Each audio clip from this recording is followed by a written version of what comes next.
everybody, welcome back to Crafting and Crime Daily. Today, we're going to recap day 5 of the trial, State of Michigan versus James Crumley.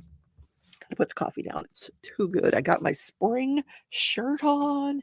I actually had to turn the air conditioner on last night. Oh, I dreaded having to do that, but it got so hot.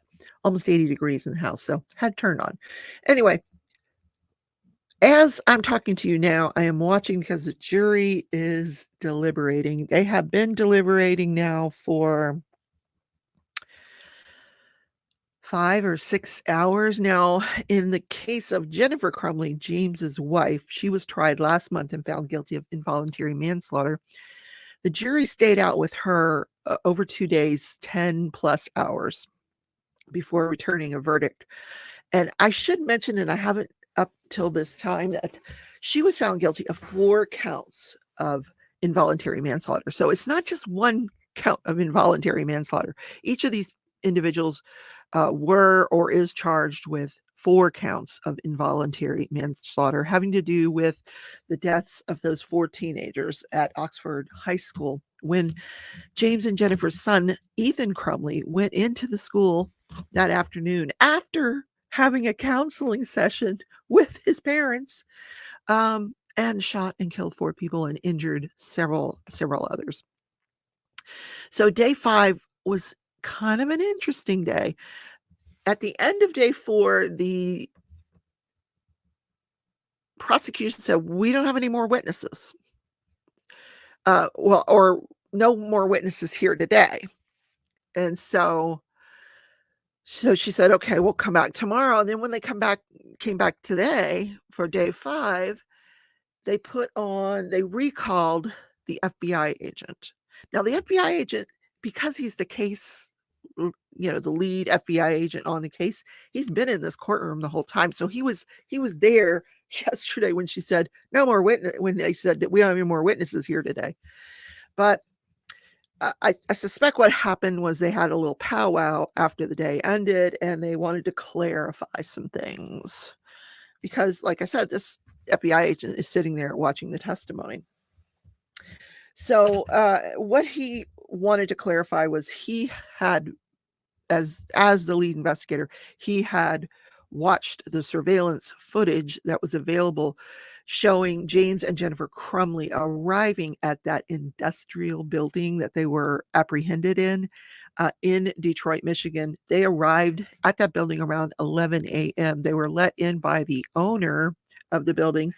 And although they went in and out of that building several times that day, he said upwards of 6 or more times, they did not leave the premises.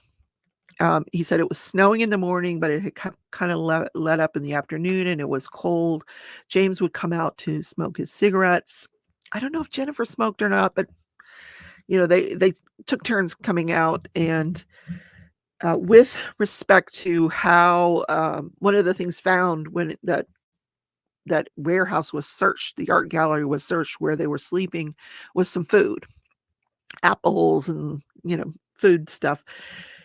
How they got that was, this officer clarified that around 3 p.m. that day, the owner returned to the building, left, and then returned again with several bags of groceries and some water for them, bottled water. So were they hunkering down or what? So, and the defense made a big deal out of the fact, well, they did leave the building many, many times, didn't they? Well, yes, they did, but they didn't go anywhere. I suspect to maybe show the jury that they weren't really hiding. If they were really hiding, they would never have left the art gallery. They wouldn't have gone outside. But, if you're a smoker, you're a smoker. You got to go outside. So, and that was when, after this, that was it for this witness. And he, after that, the prosecution rested their case. So the defense puts on one witness. And this was James Crumley's sister, who lives in Palatka, Florida, which is a very small town. She talked about how she was raised in Jacksonville, Florida, and following a car accident. She had been a medical assistant, but she gotten into a car accident and lost her leg. After that, she said, "I just live a quiet life in Palatka," and Palatka is a very small town. "I live a very quiet life in Palatka with my children and grandchildren." But she testified that she was close with her brother. I don't, not that close. So we're going to hear testimony about how close they were. She talks to her brother about as much as I talk to my brother, which is as least as possible. Anyway, so she said that when her mother was dying, that James came down and he was actually with her when she passed away. And then after she passed away, Ethan Crumley and Jennifer Crumley came down from Michigan for the services. Then later on that year in 2021, she went up to visit them. Now, this was when the mom passed away. This was in April of 2021. And so she was asked, when you saw Ethan in April, did you have any concerns about his well-being? And she said, no, he seemed fine, like a normal teenager. And the reason she was asking that, the prosecutor, is because we know that in April, he sent text messages to his friend about how he was going to ask his parents to get help and how he was struggling. And yeah. So she was put on the stand to show, no, I didn't see him struggling. Then she also said she went up there in June. She went up to Michigan to visit her brother and his wife and Ethan. And she stayed for about a week and a half. And she did not see anything during that period of time that caused her any concern. She talked about having seen the Derringer weapon, which is the smaller weapon. It looks more like she thought it maybe might have even been an antique. She says, I don't have a lot to do with guns, but he was showing it to me. He went to get it in the bedroom. And as the prosecution said, well, who was present when he went into the bedroom to get that gun? And she goes, oh, the whole family, including Ethan. Yeah. So, I don't think it's a big secret between family members about where James was keeping that gun. At the very least, Ethan would have known, oh, okay, it's in Dad's bedroom somewhere, and that's where I'm going to start looking. So, very interesting testimony. Let me see if I missed anything from her testimony. Oh, on cross-examination, the prosecution brought out that during the year 2021, she had a total of 3 phone calls with her brother, 1 Facebook Messenger video call, and 22 text messages. I would say that's probably on par with how much I communicate with my brother. And if you ask me if I had any concerns about him, no, I don't. But that's because I don't communicate with him as much as I probably should. So then she was asked about, the things that were written on the math paper. Help me, things like that. And they said, well, what would you have done if you had seen that? And she goes, well, I would have addressed it. Yeah, that's my kids, yeah. So that was her testimony. So then we go right into closing arguments. No more witnesses for the defense. The defendant did not take the stand in his own defense. He chose not to, where we know Jennifer took the stand, and it kind of backfired on her because she did not come across as a very empathetic woman or sympathetic. Yeah, no empathy for the victims, no sympathy. Yeah, she just came across as very cold. And I guess he took a page out of her book and said, I don't think I'm going to pass on that one. Because so far he's come across as a very loving father, very caring about what happened, very empathizing with the victims' families, that kind of thing.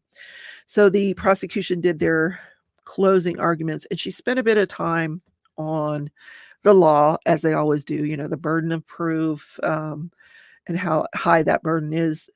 And then she said, we're not charging him with murder. And then she pointed out the difference between the murder and just the difference between this involuntary manslaughter. And she said, what you have to decide as a jury is, what would an ordinary person do under these circumstances? And her argument was an ordinary person had many opportunities, as did James, to intervene that would have changed the outcome that day, including, after he saw the math paper, taking his son for help. She pointed out that DoorDash you're not on the clock with DoorDash. You can do one order, you can do 10 orders. It just, if you need to do something personal, you go do it. So, and she talked about how, you know, the jury, you have to find that he willfully disregarded a known danger. He could have put a cable lock on that gun and hid it better, quite frankly, but put the cable lock on it. And she said, one of the or actually was the defense. I'll get to that. So she talks about he could have used the cable lock at any time during those days. When he left the school that day, after seeing what his son had written on the math paper, he could have gone home and see if the gun was there. And he didn't do it. Even though that gun was drawn on the paper over a dead body with the words, "Help me," So, and he had many opportunities that day to have gone and looked to see if that gun was. And then she pointed out, well, the shooting happens, and what does he do? He goes to look for the gun. He immediately suspects, oh my God, it's my son. I can tell you in a million years, if there was a school shooting, I wouldn't have suspected my son unless I had the knowledge that he had about that daggone map paper and maybe his cries for help. So the other thing she asked the jury to do was, was his actions reasonably foreseeable? Was it foreseeable that his son would go, that his son had access to the gun? He's hiding it. He thinks his son doesn't have access.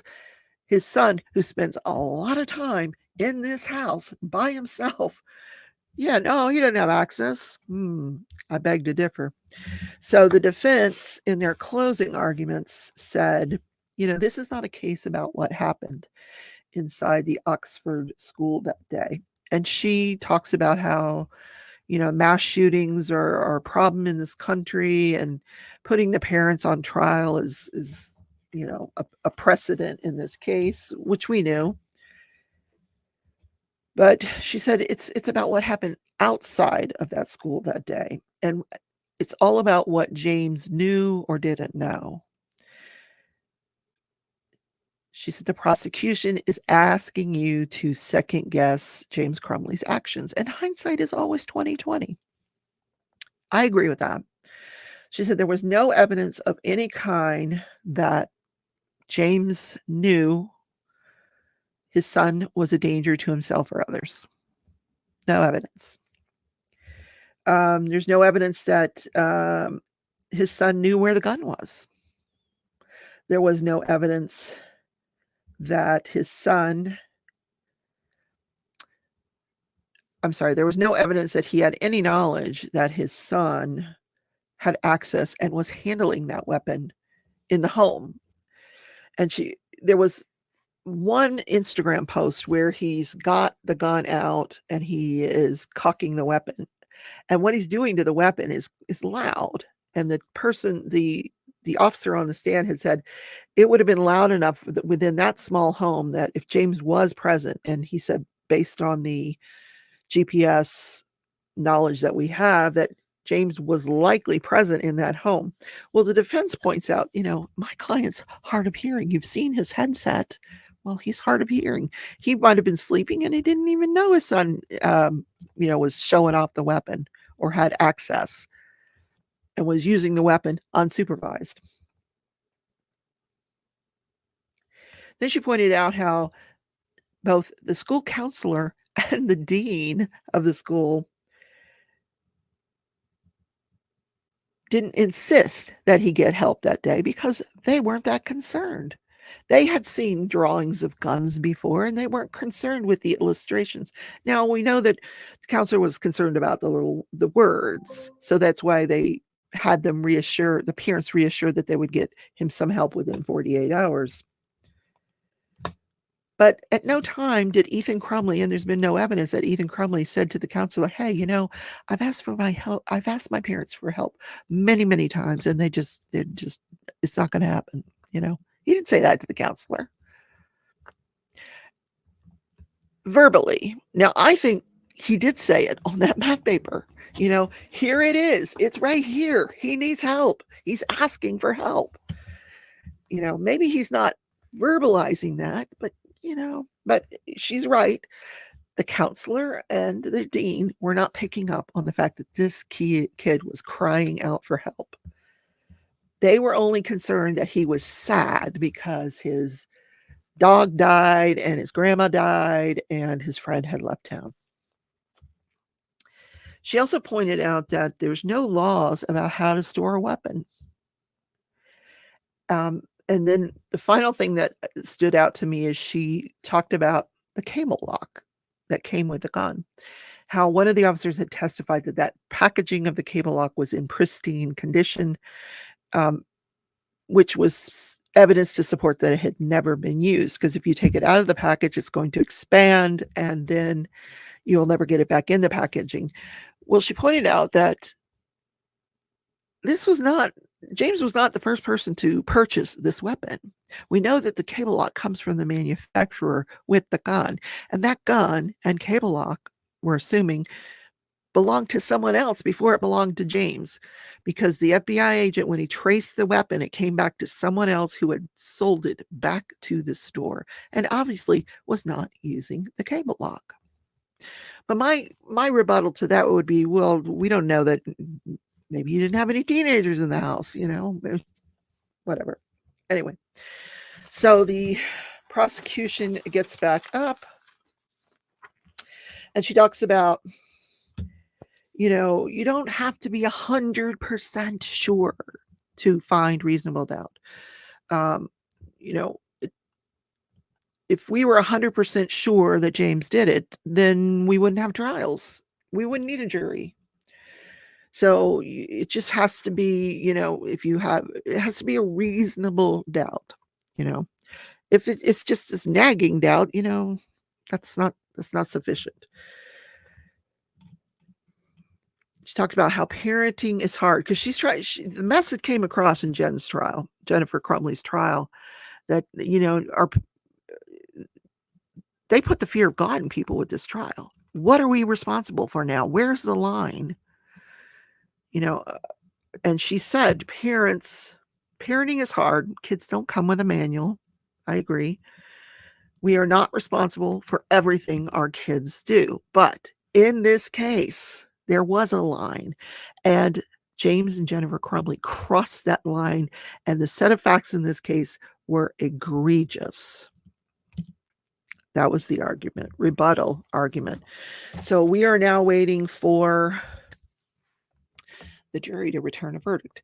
I will say that something I thought was unusual was once the closings were completed, the judge says, she sent the jury back.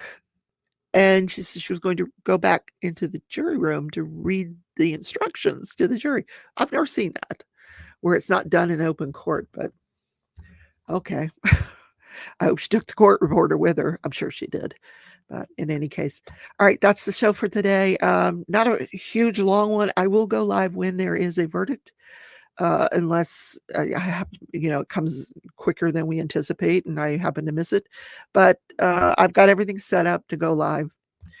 You'll see a thumbnail. You just click on that thumbnail if you hear that there's a verdict. You can text me. Yeah, that always works too. All right. Have a great day, everybody. I will see you tomorrow on Crafting and Crime Daily. Bye.